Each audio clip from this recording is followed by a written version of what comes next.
Welcome to Markets Now. I'm Michelle Rook along with Naomi Blohm with Total Farm Marketing. Well, grains managed to end at the plus side today with the livestock futures in the red. And Naomi, I want to start with the corn market. We were up. Did we just follow wheat, or did we kind of bounce off some support we needed to hold?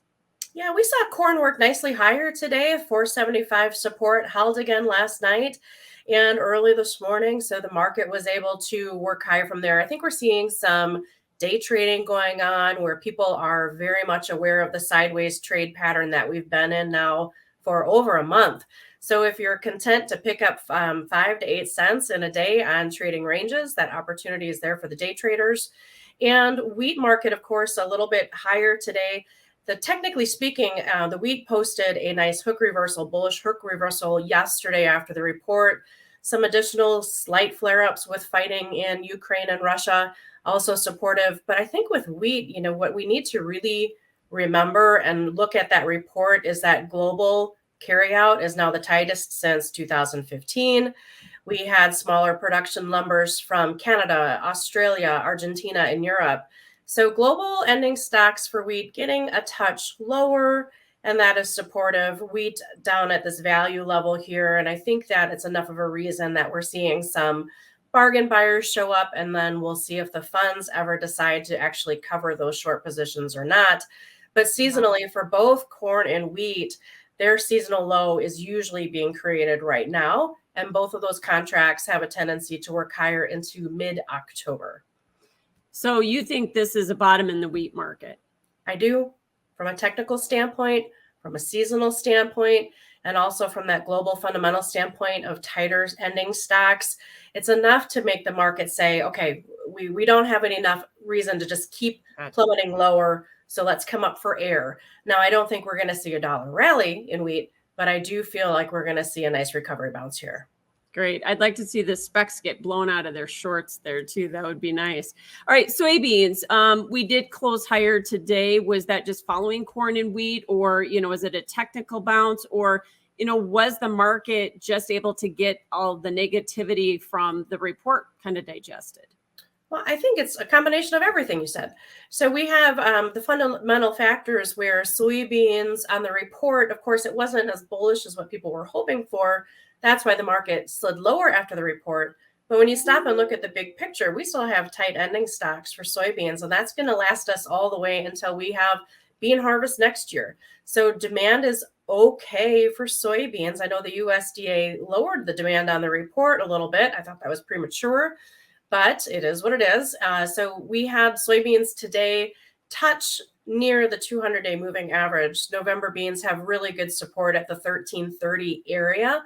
So once the market got down near that price point, the buyers stepped in. And now I would guess that we're going to see soybeans start to trade sideways for another week or two until we get a better handle on where those yields are going to be at.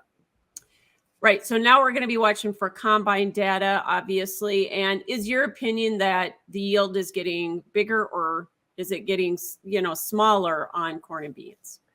Well, I think for corn, I think the yield is definitely going to come in smaller yet. From clients that I talk to, usually during the month of September, as they're getting going with silage, that's when I start asking, okay, what's it doing out there? Tell me what's happening with your yields.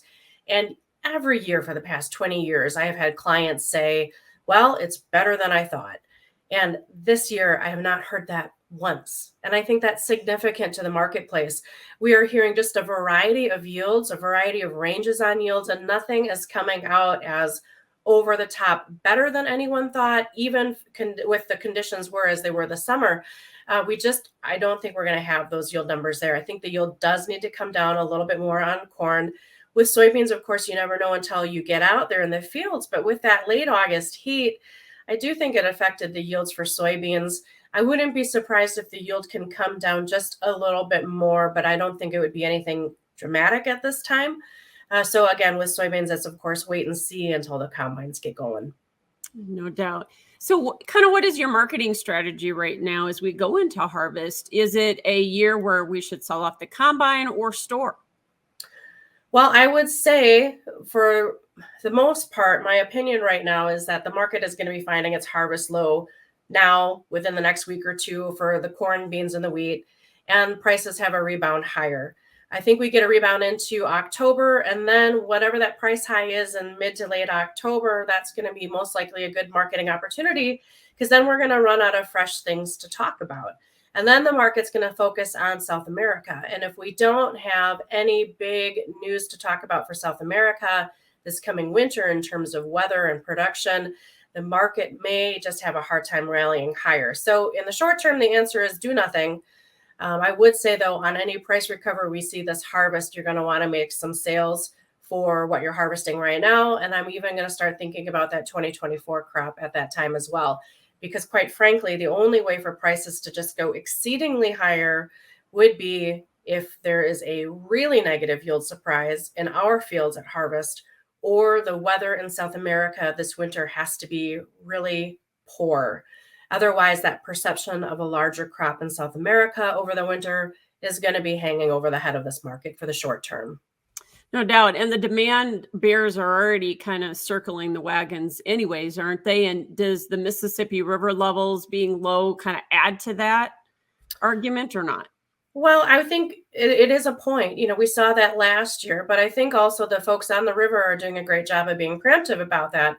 They are already, just making the barge weights just a little bit less, so that way the barges can get down the river. So they're on top of it. We did have a nice rainstorm go through over the weekend. That helps a little bit. But in general, we are seeing demand. I don't think it's going to fall apart. I think you've got good value here, and end users are going to step up on this pullback that we've had. But you're right. The demand bears, in a sense, do have a little bit of control right now because of this perception of all this competition from South America. And that's going to weigh on the market. Naomi, let's talk about cattle, a setback here today. But is this just kind of a healthy correction in an otherwise bigger bull market, do you think? I think that right now for the livestock complex, for the cattle complex, this market is just replaying the same song and dance. It's just a different day of the week. We know supplies are tight. The USDA said that yesterday on the report. They lowered third quarter production for the beef, and it's going to be, of course, lower into next year. So that continues to be a supportive factor, but the demand aspect is not growing by leaps and bounds. So that continues to be a short-term limitation. The December cattle contract got up to resistance today on charts, didn't have a reason to go through it. So we saw the pullback. A lot of times seasonally over the next 2 weeks, you're going to see cattle futures have a little bit of a price pullback or a correction. And right now, I think that's more to focus on where is the demand going to be going forward. So we're going to be watching the weekly export sales. We're going to be watching U.S. domestic demand, and of course, watching the daily cutout values and watching cash sales. So I think really more in the short term, we see front month cattle contracts trade sideways. They're well supported fundamentally. I don't see a reason for the cattle prices to just fall apart, but I'm also finding a hard time saying why they need to rally through these short-term resistance levels and go higher. Gotcha. And let's finally talk about crude oil. We've had a chart breakout here. Where are we going ultimately, in your opinion? How much higher? And what impact could that have on corn, soybean oil, other ag commodities? Yeah, the energy prices continue to work higher. It's crude oil, it's heating oil. So it, of course, boils down to gasoline and diesel prices as well. Crude oil last week was able to get through $82 resistance levels when OPEC said they're going to keep production cuts into year end. Saudi Arabia said the same thing. Russia said the same thing. So between Russia and Saudi Arabia, we're going to see them keep production down by 1.3 million barrels a day. And that's into the end of the year. So we've got global production down. And then when you look at what's happening in the United States, we're not seeing a lot of growth in our crude oil production levels. And our reserves are the lowest they've been since the 80s. They are cut in half from where they were just a couple years ago. So that adds to supply deficit. Demand has been strong. Americans are still out driving around. And so I think that ultimately, we're going to see $100 crude oil by Christmas. It's going to be a choppy grind higher to get there.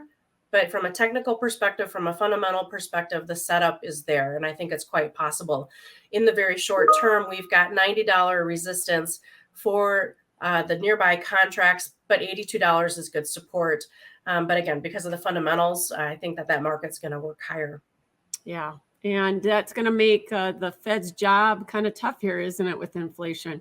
Oh, absolutely. And we had this, the CPI data today come out, and it was showing how, core values had been reduced a little bit month over month, but obviously the energy sector and the food sector is still not coming down to where they want. So the Fed meets next week, and we're going to see, are they going to be raising interest rates, or are they going to hold them? And that's going to be, of course, another factor for commodity prices in terms of what the Fed does with those interest rates. Absolutely. All right. Thanks for joining us, Naomi Blohm with Total Farm Marketing. That's Markets Now.